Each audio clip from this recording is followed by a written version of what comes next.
प्रिय विद्यार्थियों, आज हम अध्ययन करेंगे मीरा के संबंध में और सांस्कृतिक परंपरा से जोड़कर। हमारी सांस्कृतिक विरासत में एक बड़ी विशिष्ट परंपरा रही है और ये परंपरा धर्म और सत्ता को धकेलते हुए, तमाम अवरोधों को दरकिनार करते हुए जन मुख्य धारा के रूप में उभरती। ये धारा सिर्फ उभरती नहीं है वरन जन स्वीकृति के साथ स्थापित भी हो जाती। ये आश्चर्यजनक तथ्य है कि जन स्वीकृति का प्रवाह इतना भयंकर होता है कि ये राज सत्ता, सम्राटों की सत्ता की दीवारों, बादशाहों की स्वेच्छाचारिता को लांघकर जन मेदिनी की जीवनदायी सरिता बन जाती। बुद्ध एवं महावीर स्वामी की करुण सत्ता के ऊपर मानवीय भाव संसार पर दिव्य विजय की उद्घोष थी। अशोक की तलवार पर लगा रक्त उनके कारुण्य से सलील स्रोत ने धो डाला था। अशोक सम्राट की लो दीवार से मुक्त होकर के जनसत्ता का सम्राट बन गया था। नानक, कबीर, तुलसी, जायसी, दादू, सूरदास, चैतन्य, तुकाराम, नामदेव, रविदास, ज्ञानेश्वर, जयदेव, नरसिंह मेहता विपरीत और विकराल संस्कृतियां के संकट से काल को फलांगते हुए जन चेतना के कालजयी नैतिक नेतृत्व को स्थापित कर सके थे। मीरा भारत की उसी चेतना की मुख्य धारा का कलकल प्रवाह था जो रूढ़ी, बेड़ी, सत्ता, जाति, वर्ग की सत्ता को चुनौती देती हुई ठेठ इंसान के रूप में अपने को सिद्ध करती है। मीरा समग्र दौर की लोक छटपटाहट, बेचैनी, हाहाकार, हिंसा, स्वार्थ को चीरती ठंडी बयार की तरह समग्र जन के गवाक्षों को जीवन देती हुई दाखिल हुई। सत्ता के साथ मीरा होती तो सत्ता का प्रभाव के साथ मीरा का भी अवसान हो गया होता। मीरा न राजसत्ता के साथ थी, न धर्म सत्ता के साथ, न मठ में, न आश्रम में, न घाट पर, न राजसत्ता के साथ और न और कहीं। जो घाट पर हो और जो घट में हो वो सदैव रहता है। मीरा की अमरता यही है कि वह देश से विदेह को होकर मरती नहीं वर्ण जन चेतना के साहित्य के स्पंदन में दाखिल हो जाती है। इसी तरह मीरा दिवंगत नहीं वर्ण चेतना का लोक व्यापीकरण करती है। मीरा का जन्म कब हुआ, मृत्यु कहाँ हुई, किस संवत में, किस स्थान पर, जाति, धर्म में व भौतिक खोज के शोध पत्रों के विषय हो सकते हैं और सतत जारी भी है, होते रहे। अपने तरह के मूल्यांकन होते रहे, लेकिन जन चेतना के साहित्य में दाखिल व्यक्ति शाश्वत परंपरा का अप्रतिम हिस्सा बन जाता है। जैसे एक चुटकी शक्कर दूध में घुल जाती है और शक्कर अपना स्वरूप आकार खो देती है, लेकिन अपनी आत्मा यानी मिठास दूध को देती नहीं वरन दूध की माधुर्य में बना देती है। मीरा माधुर्य में, पीड़ा में, कसक में, उल्लास में और भक्ति के रंग में रंग जाती है। शाश्वत परंपरा में मीरा को देखें तो एक लंबी और गहरी संवेदना का सागर मिलता है। महाभारत में कृष्ण अपने सखा अर्जुन के प्रश्न, हे सखा, आप योगियों में योगी मान्य, योगी यानी योगेंद्र हो, मान में मान हो, लेकिन प्रभु आपकी दृष्टि में कोई आपसे मान है? श्री कृष्ण महारथी अर्जुन के प्रश्न का उत्तर सुनकर होले से मुस्कुराए और कहा कि हे अर्जुन, आत्मोने पे सर्वत्र समर्पण पश्यति योगे अर्जुन, सुखम वा यदि दुखम सयोगी परमत। जो दूसरों के दुख को देख करके दुखी हो और जो दूसरों के सुख को देख करके प्रसन्न हो, वही मेरे मत में मुझसे बड़ा योगी है। ये ब्रह्म वाक्य हर आदमी के जीवन को बदल सकता है। कृष्ण ने योगी और महान की इतनी सहज, इतनी गहरी और इतनी ऊंची व्याख्या की थी जिसकी मिसाल अन्यत्र कठिन है। कृष्ण अर्जुन को इंसान के दुख में, दुखी और सुख में जिस तरह जुड़ने की बात करते हैं वह गहरी इंसानियत संवेदनाओं की तरफ ले जाती है। पूरे 5000 वर्ष की संवेदनाओं की यात्रा बुद्ध से गुजरते हुए कबीर तक स्पष्ट दिखती है। कबीरा सोई पीर है जो जाने पर पीर। कृष्ण से चली ये धारा बुद्ध, महावीर, नानक और कबीर तक आती है। कबीर से मीरा में आकर के ये व्यापक सरोवर और सरिता बन जाती है, जो चेतना का निरंतर प्रवाह बन जाती है, जो कालांतर में बहिणाबाई और हब्बा खातून में और आधुनिक काल में महादेव वर्मा में दिखती है। ये प्रतीक भी हैं, लेकिन मीरा प्रतीकों से परे विशाल सागर ठहरती है।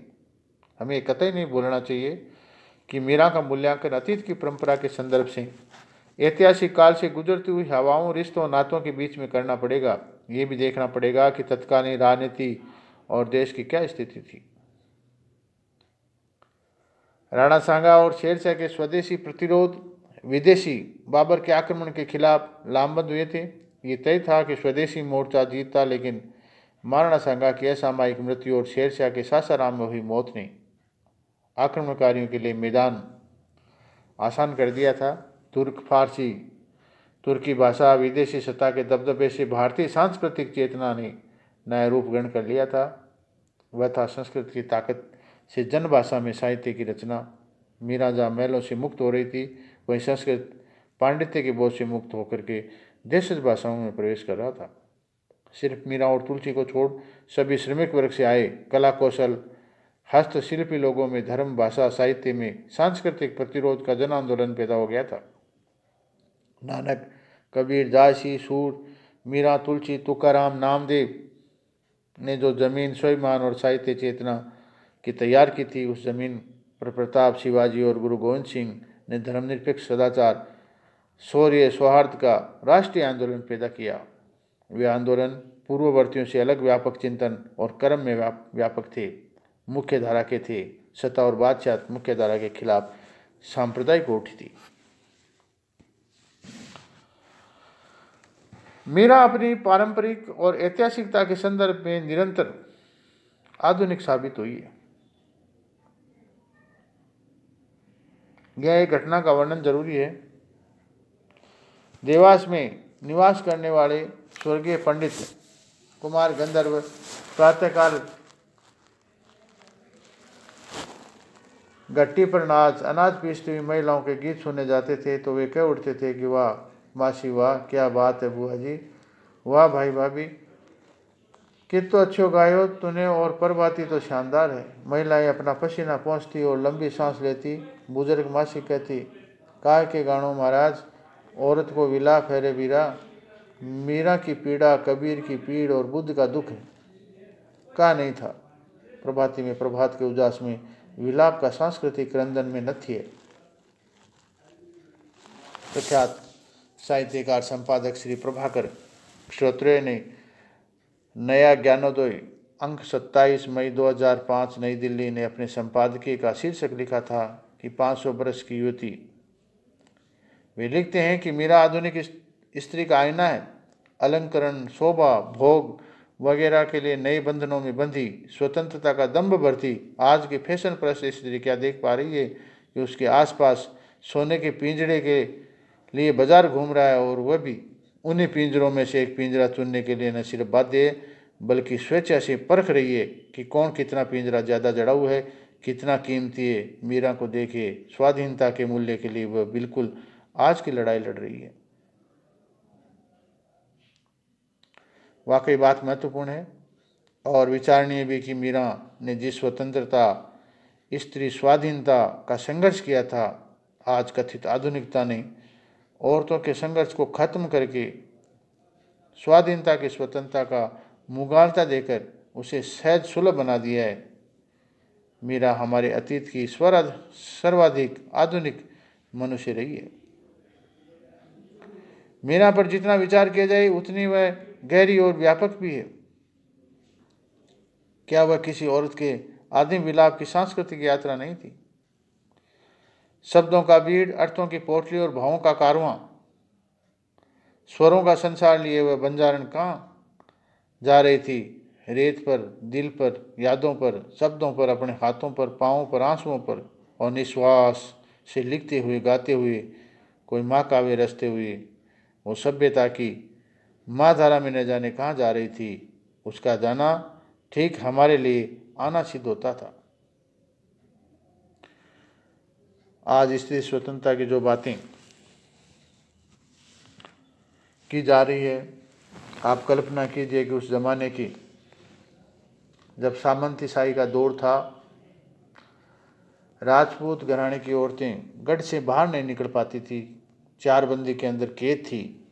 उस ज़माने में मीरा ने मेवाड़ का राजमहल उस सुख सुविधाओं को छोड़ दिया था, केवल इसलिए कि वह ज्ञान प्राप्त करना चाहती थी। ज्ञान के जरिए वह भगवान तक पहुंचना चाहती थी। नीची जाति के संतों के साथ रह करके उसने उन सब परंपराओं को ठेंगा दिखा दिया था। आप अंदाज कर सकते हैं उस ज़माने का, 400 साल 500 साल पहले की उस ज़माने का, जब छुआछूत अपने चरम पर था। नीची जाति के लोगों के साथ सामंत कैसा व्यवहार करते थे, और वह नीची जाति के चमार जाति के रैदास को अपना गुरु मान करके उसे शिक्षा ग्रहण करने के लिए घूंघट खोल करके अपनी चार दीवारी से निकल गई थी। तो कितनी आधुनिक और कितनी साहसी नारी थी, इसका अंदाज करना बहुत मुश्किल है। कितनी साहसी थी वह, जो सामंती व्यवस्थाओं को ठेंगा दिखाती हुई आगे बढ़ रही थी। और उस जमाने में सती नहीं हुई जब राजपूतों के अंदर सतियों की प्रथा थी। पति के मर जाने के बाद औरत को अनिवार्य रूप से सती होना पड़ता था, लेकिन मीरा सती नहीं हुई, ये तर्क देते हुए कि वह तो सदा सुहागिन है, उसका तो जोड़ा अमर है, उसका प्रियतम कृष्ण कभी मरने वाला नहीं है, तो फिर वो विधवा कैसे हो सकती है। राजपूत जमाने की परंपराओं के विरुद्ध खड़ी मीरा आधुनिक नारी की समय से पहले की मांग थी। वो उस जमाने के अंदर जब कॉलेज का और शिक्षा ग्रहण करने का कोई सिस्टम, घर से बाहर निकलने का था ही नहीं। उस जमाने में वो घर से बाहर निकल करके संतों के साथ घूम घूम करके शिक्षा ग्रहण और ज्ञान प्राप्त कर रही थी और मुक्ति का मार्ग खोज रही थी। वास्तव में मीरा बहुत ही आधुनिक नारी थी।